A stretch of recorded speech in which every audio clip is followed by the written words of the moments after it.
Ah! Yeah, sorry, I just dropped my What do fork you... in the toilet. Do you have another Out! one I could... Out!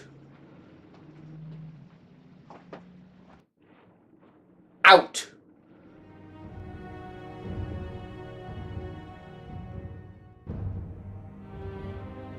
In the game of Noises at Night, you are trying to collect as many points as possible, and whoever has the most points at the end of the game is the winner.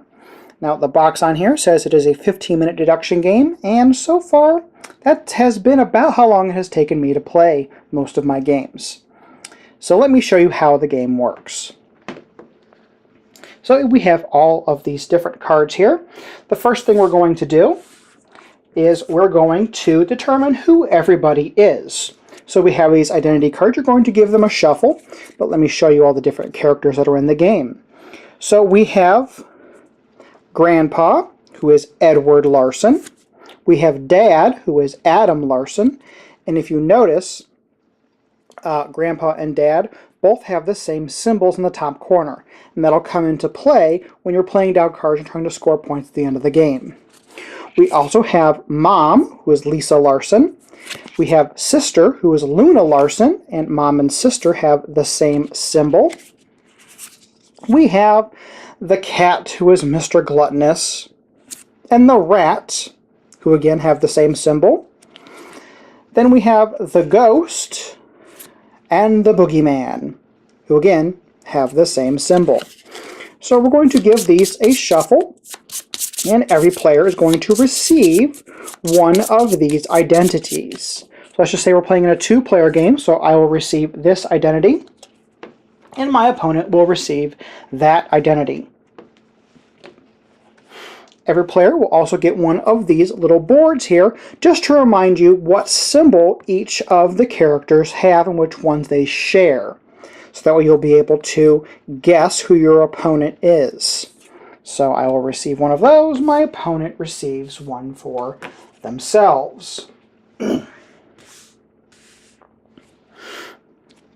next up have these location cards. So the different locations are the living room.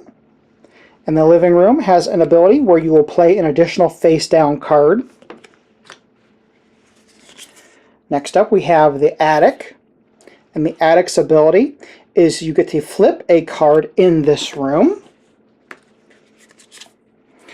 We have the kitchen, which is allows you to draw 2 clue cards.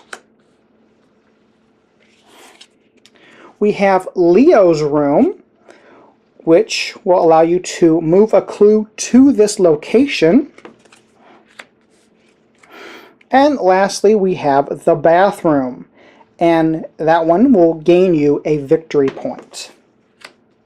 And I'll explain when those different location actions take place. Next up we have this clue deck here, and the clue deck has the various cards that you're going to play on the different locations on your turn.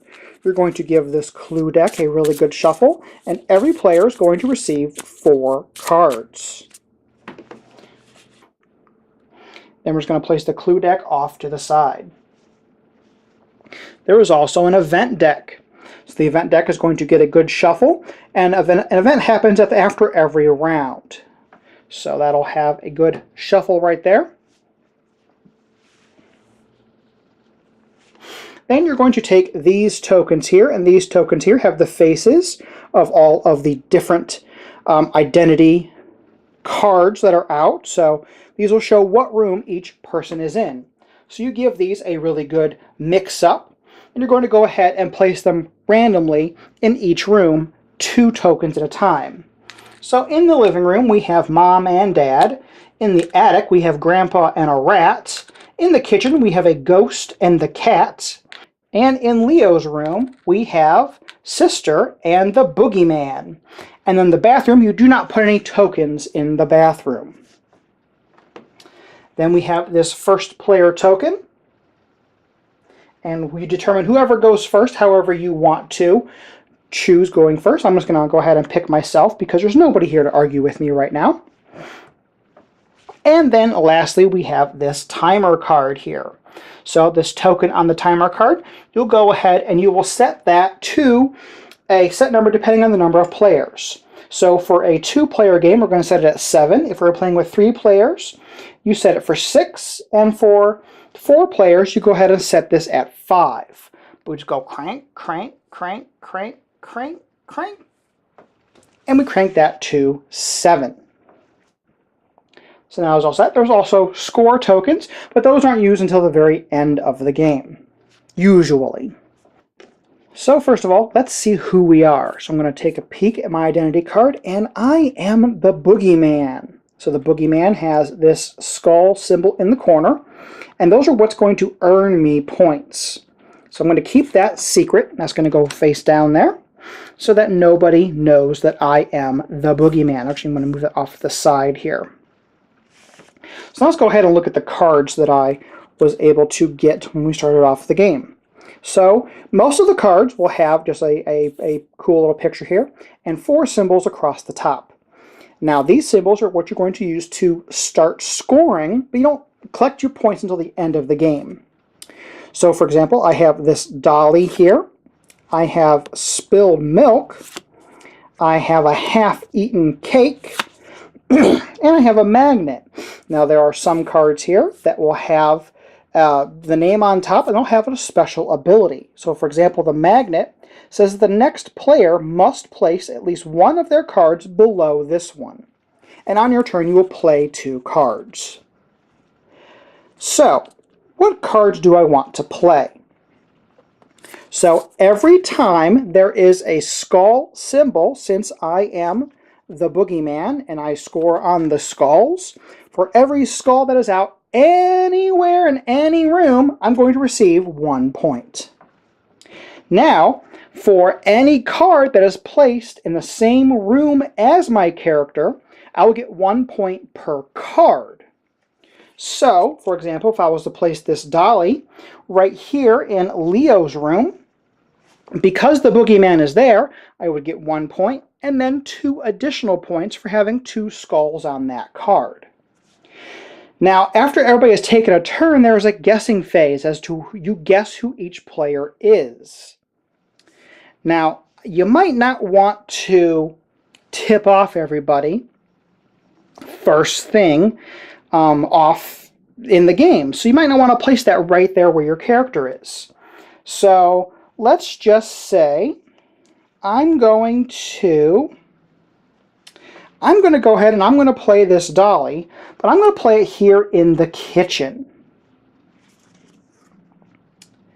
So once I do that, if the card had an ability, I would go ahead and activate that. The card does not have an ability. And now I do what the kitchen says. And the kitchen says draw 2 clue cards. So I will go ahead and draw 2 clue cards.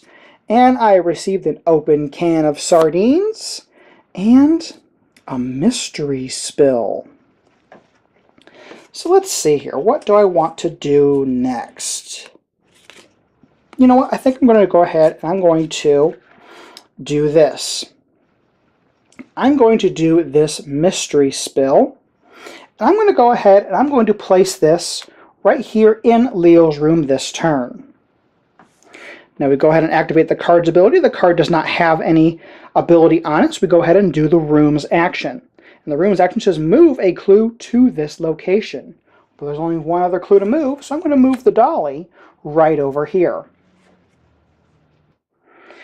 Now that I've played both of my cards, I would draw back up to 4 cards, but I already have 4 cards in my hand, so I go ahead and skip that. Now my opponent is going to take their turn. I'm going to secretly go ahead and peek at who they are, but I'm not going to show you who they are. And we're going to look at their cards here. And they're going to play this spilt red sauce. And they're going to play this spilt red sauce.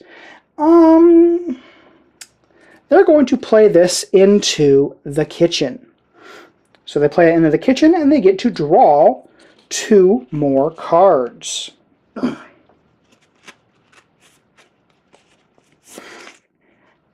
And then, for their second action, they're going to play cleanup. And cleanup says flip a card in this room face down. So they're going to go ahead and they're going to play that in Leo's room. Now notice I played those on the opposite side of the board. You can play cards on either side, whichever side you want.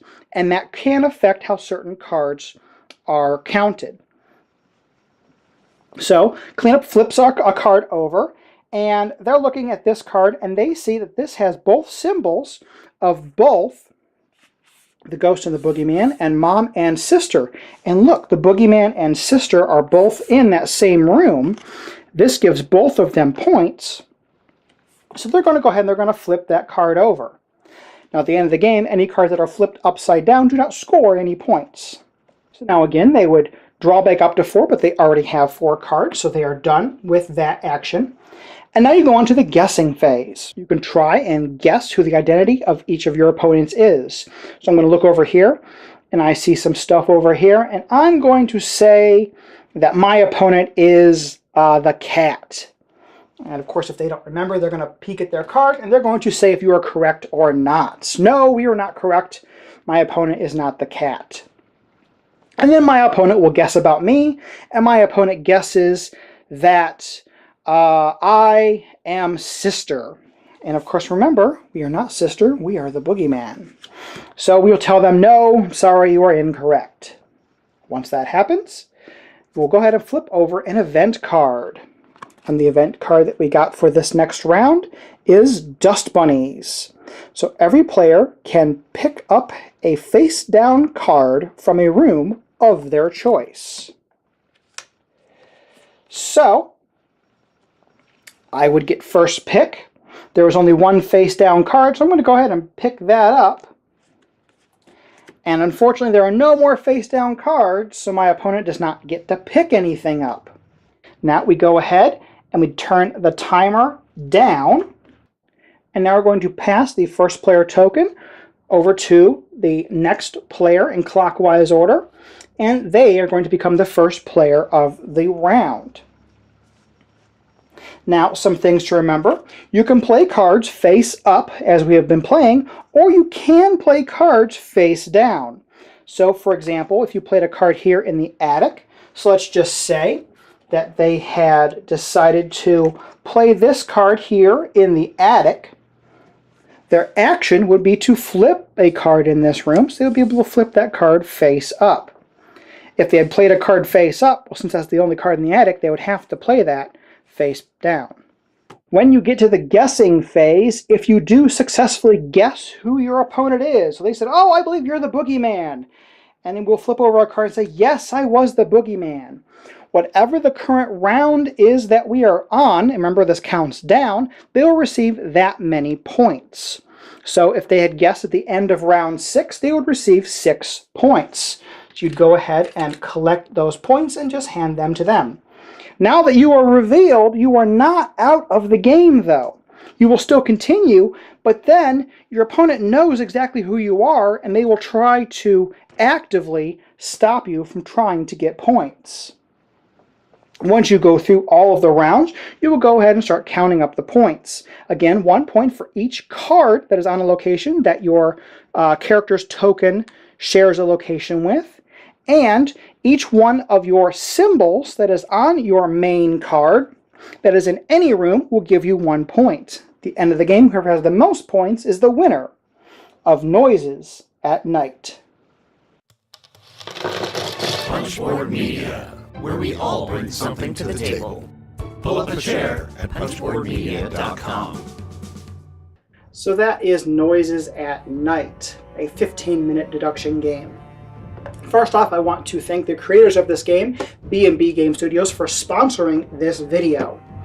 Now, this is a really, really cool little game, and 15-minute deduction game, that's about how long it takes. You can go a little bit longer if you get some people with some AP issues, but overall, this game does play really, really quickly, and it's really easy to get a couple of games in and not be totally tired of it. So there is a lot of strategy in trying to figure out which card you want to play face up or face down. You're flipping cards over, and there are a lot of cards that manipulate stuff. Let me see if I can find one of those particular cards here. there is... Where is it? Where is it? It's going to be right on top. Yep. So there is a card, for example, like this 2 times card. So it is a coin, and it'll say the above card, its faces are worth double the scoring points.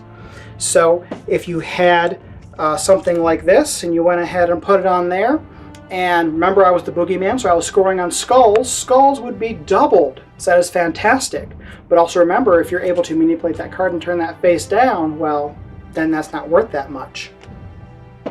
But there's a lot of variety. There are a lot of different clue cards out. There are some really cool events that happen that change up some of the stuff in the game. But this is something that I would definitely recommend. It is a really cool entry to the deduction game, so this is something fantastic for families. And if this game looks interesting to you, down below I'm going to have a link for their Kickstarter as soon as that is available to me. And as always, thank you so much for watching. Please don't forget to like, share, subscribe, and help support Cloak and Meeple. And there are even more ways to support now. First off, you can always buy a cool t-shirt from geekygoodies.com. You can go over to Patreon and you can pledge there. But also, I've just signed up for a brand new service similar to Patreon called Pod Pledge. I'm trying out this service to see if I like it better than Patreon, and I'll be having similar things for you there. You'll be able to see my videos in advance, and also you'll be able to get your name at the end of the video if you pledge $5 or more. I'll have a link down below for that if you want to check that out. And again, thanks for watching.